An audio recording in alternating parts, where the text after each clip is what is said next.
Não é possível viver sem consumir, tá? Isso é um fato. A gente vive numa sociedade onde você tem que adquirir coisas para o seu bem-estar, para a sua educação, para a sua saúde, não interessa. Então, assim, consumir é normal. Consumismo é quando eu consumo muito mais do que eu preciso ou necessito. Então, por exemplo, quem de nós precisa de 20 pares de sapato? Não. Provavelmente a gente precisa de uns 5, né? Um tênis, uma sandália rasteirinha, uma sandália salto alto, uma bota. Então, assim, o consumismo é quando eu consumo muito mais do que eu preciso. Mas eu, em princípio, eu ainda não estou me endividando por isso. Eu só gasto demais e provavelmente poupo de menos. Quando eu falo compulsão de compras, que é um transtorno, aí eu já estou falando de uma pessoa que consome muito mais do que precisa, muito mais do que necessita e começa a se endividar e começa a viver em função do seu vício. A compulsão de compra é um vício. Então a pessoa vive para comprar e ela deixa de ter outros prazeres. Então aquela pessoa que fica esperando a família toda sair, ela vai para o shopping, compra as coisas, compra muito, tem aquela sensação de uma certa euforia quando está comprando e depois vem a ressaca.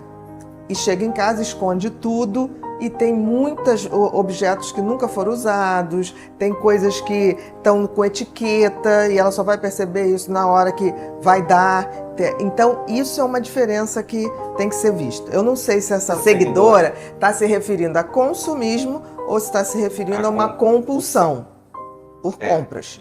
Agora, o que se acaba com isso? Primeiro tem que entender essa diferença. Consumo todo mundo vai fazer. E também começar a estudar. A melhor maneira da gente lidar com o consumismo ou com a compulsão de compra é a gente entender como o cérebro vai às compras, digamos assim. A grande maioria de nós não compra por necessidade, compra por desejo. Questionar, mas entender o seguinte, que quando você vai para um shopping ou um lugar, está tudo estrategicamente colocado para chamar a sua atenção e para fazer você querer aquilo ou necessitar aquilo. É muito comum você ir numa loja e vem lá, liquidação. Aí você chega lá dentro, a liquidação é 2 peças. O resto é tudo lançamento. Então, assim, nós somos animais muito facilmente ludibriados. O cérebro é muito fácil de ser ludibriado. Então, quando você vai numa loja, tem um determinado cheiro que favorece a compra. Por exemplo, tem lojas que têm cheiro de brisa. E aí você já lembra praia, você lembra férias, você lembra bem-estar, é aquela coisa do... O que a praia te lembra? O cheirinho de maresia, tranquilidade e férias. Aí você fala assim, férias, o que é férias? Eu mereço. Então eu mereço descansar, eu mereço comprar isso, eu mereço comprar aquilo.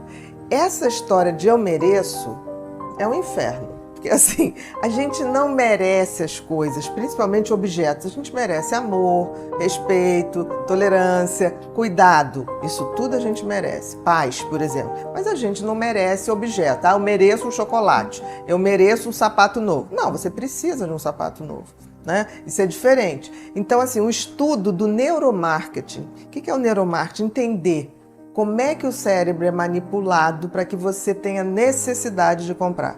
E o ser humano, ele, em geral, ele compra por fatores emocionais.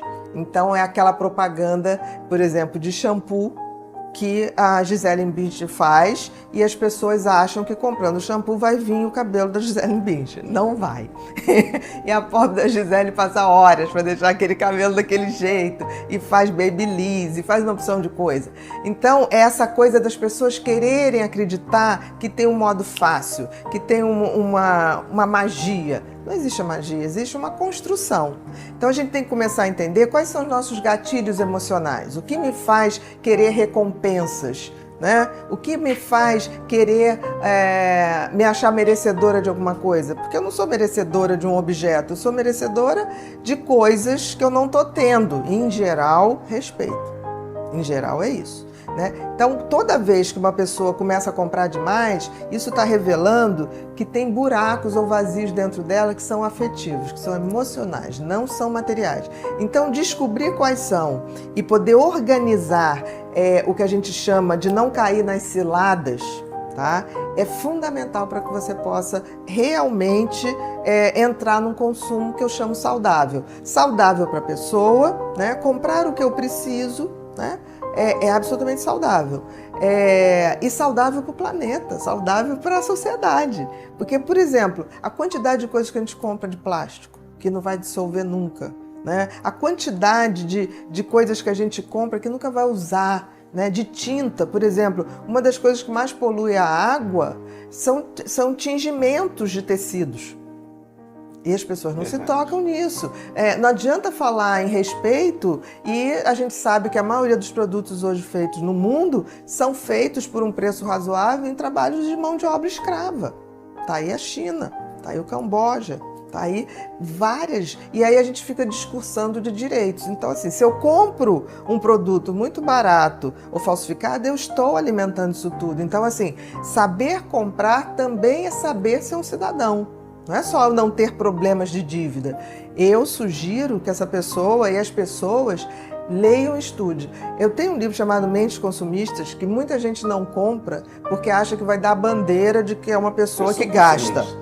Mas o Mentes Consumistas é um dos livros que eu mais gosto. Não é que o mais vendido, não é por esse preconceito, mas é um livro que eu explico toda a teoria do consumo, toda a teoria do neuromarketing, como o marketing produz necessidades na gente, utilização de cores, de cheiros, de jingles, de situações, como a gente tem os gatilhos de compra. Explico isso tudo. Para quê? Para a gente voltar a ter a liberdade, né, de escolher o que vai comprar e não ser induzido. Saber ser um consumidor consciente é você ser um cidadão melhor, mas antes de tudo é você ter a liberdade de comprar o que você quer e necessita sem estar sendo manipulado. Isso é fundamental para a gente ser feliz. Primeira coisa, você tocou numa coisa sensacional, neuromarketing, né? Porque assim, hoje em dia, as pessoas que mais entendem de funcionamento cerebral não são os neurocientistas, não são os estudantes de medicina, não são os estudantes de psicologia, nem os psicopedagogos, são os marqueteiros. E isso é uma constatação de anos que eu acho que a gente se desligou dessa coisa do funcionamento cerebral, que tem que ser dado nas escolas desde muito cedo. Porque é onde gera todos os nossos comportamentos. Estudar neurociências é entender o nosso funcionamento, né? Então, claro que o marketing se antecipou a isso. Por quê? Porque ele quer vender. E, em geral, a gente compra muito mais do que a gente necessita. O que é o consumo? O consumo é necessário? Óbvio que é necessário, né? Mas o consumo, em princípio, você compra aquilo que eu preciso. Eu não compro aquilo que eu não preciso. Tudo que eu compro além do que eu preciso passa a ser consumismo, tá? E tudo que eu compro além do que eu preciso, de uma forma descontrolada e causando transtorno na minha vida, aí sim se torna compulsão de compras. Então você tem o consumo, o consumismo e a compulsão de compras. São três coisas diferentes, como se fosse um espectro. Consumir é preciso? Óbvio que é preciso, né? Mas assim, ser consumista é uma opção. E ser um compulsivo de compras já é um adoecimento. O que é o neuromarketing? O neuromarketing, o marketing se vale do funcionamento cerebral para provocar necessidades que a gente, na realidade, não tem. Eu me lembro quando, assim que lançou o iPad, teve um menininho que chegou no consultório e falou assim para mim: Bia, pede para minha mãe me dar um iPad que eu estou necessitando de um. Eu olhei para ele e na minha cabeça veio aquela sensação: você está precisando do iPin na cabeça. Sim.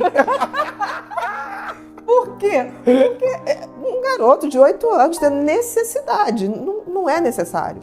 Então, o que acontece? O que a gente sabe hoje, e os marqueteiros souberam disso muito antes que nós, é que a gente não compra por lógica, a gente compra por impulso. E além de não comprar por lógica e por impulso, nós compramos, o comprar tem um fator emocional muito grande e muito pouco racional.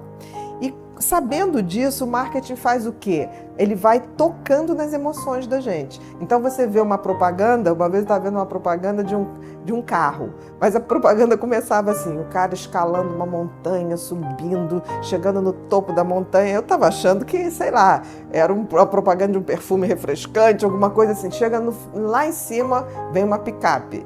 Aí você fala assim, gente, o que eles quiseram dizer com isso? Que quem comprasse aquele carro tinha um potencial atlético, ia ser um escalador, ia ser uma pessoa bem resolvida. E aí as pessoas não se tocam, o cérebro pega isso como uma verdade. É aquela coisa, se você for domingo num shopping, vai ter uma opção de pessoas totalmente fora do peso, né, usando tênis de marca. Como se top de linha, como se você precisasse daquilo, ao comprar um tênis super sofisticado, com amortecimento, você virasse o atleta que corre. Quem precisa de um tênis muito sofisticado é o cara que é atleta, não a gente. Então, assim, essa maneira de enganar, o cérebro é facilmente manipulável, principalmente se você manipula na vaidade. Bem coerente isso, né? É incoerente, mas emocionalmente é explicável. Por exemplo, você quer seduzir uma pessoa, começa a elogiar essa pessoa. Você entra numa loja, o que os vendedores falam? Nossa, você tá lindo, seduz você. Essa cor vai ficar maravilhosa em você. Todas as lojas já tem uma coisa que é o perfume, porque o perfume, o aroma, o olfato, é a coisa mais instintiva que a gente tem, mais antiga. É a primeira coisa que o cérebro capta para se seduzir e associar um prazer. Então, é muito comum você passar numa loja, se o perfume da loja é bom, que hoje se chama de aromatizadores, né? Você entra pelo perfume. Então, eles são treinados exatamente para isso, para fazer a iluminação perfeita na vitrine, botar determinadas cores que atraem o consumo. Eu costumo dizer assim, carro, né? Geralmente, quando lançam um carro, eles botam um carro na vitrine que é vermelho. Aí a criatura empolgada, olha aquilo lindo, cheio de luzes, piscando, compra o carro vermelho. Em um mês ele não suporta mais olhar aquele carro vermelho, que só serve para bombeiro aquilo. Exatamente. Né? Mas ele leva. Por quê? Porque ele compra na emoção, ele compra no impulso. Faz. E mais um detalhe, né? As grandes lojas hoje, eu falo sabiamente para eles, mas não tão para a gente, né? Consumidores, a gente tem que dar um jeito de ter mais consciência no nosso consumo, senão a gente fica à mercê disso.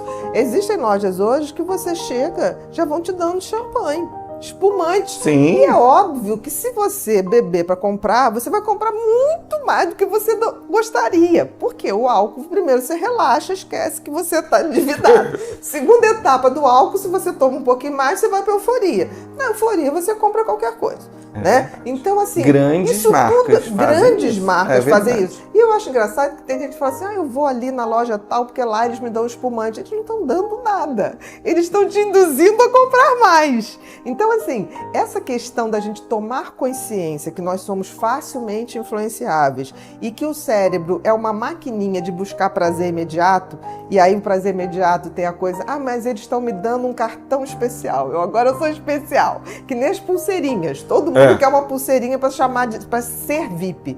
Então, essa vaidade humana, ela é muito utilizada no marketing para fazer você se sentir importante, para fazer você se sentir especial, e ao se sentir assim, você compra.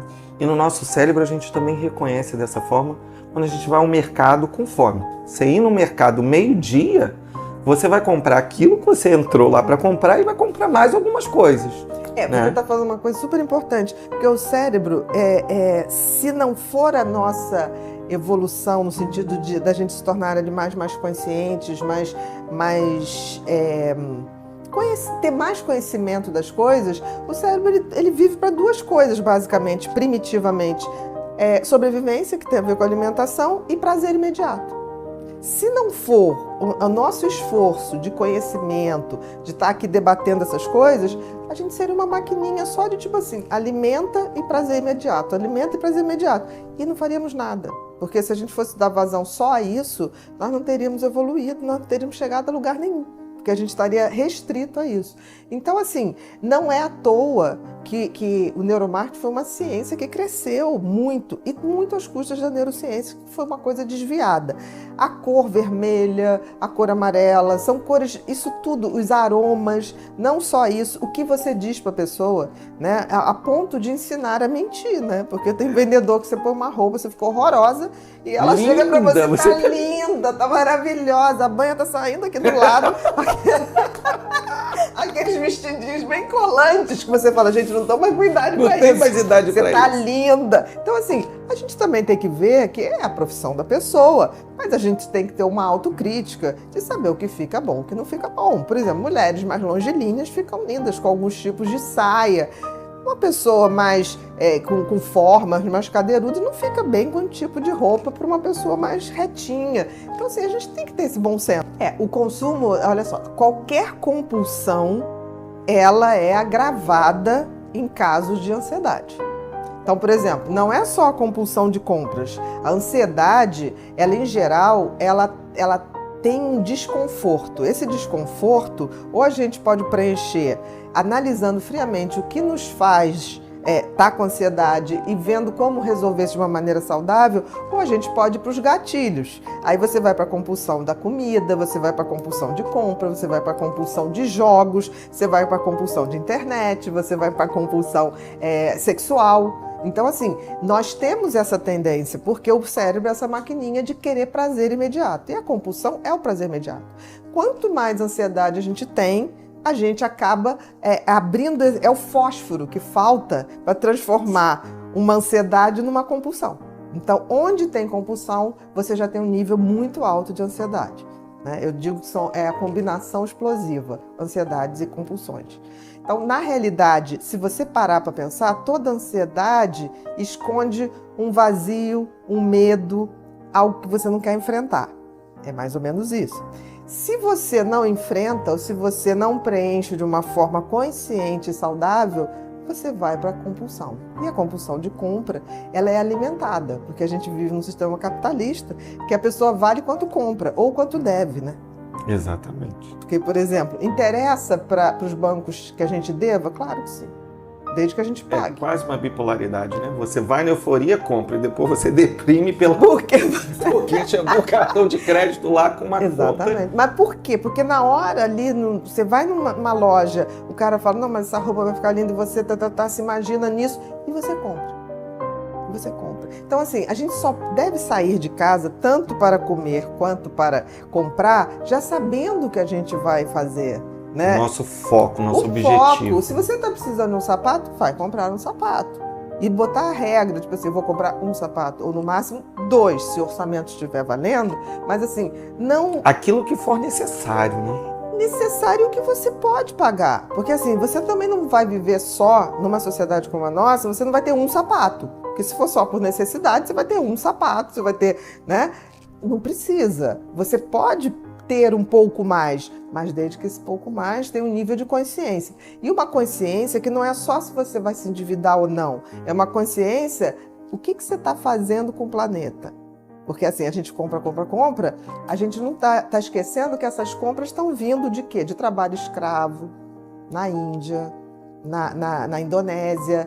A gente, na hora de comprar, a gente lembra disso? A hora de comprar coisas falsificadas, coisas que a gente sabe que é produzido à base de trabalho escravo dos outros, a gente para e pensa, eu, por exemplo, não compro. Se eu souber, não compro, que eu seja enganada.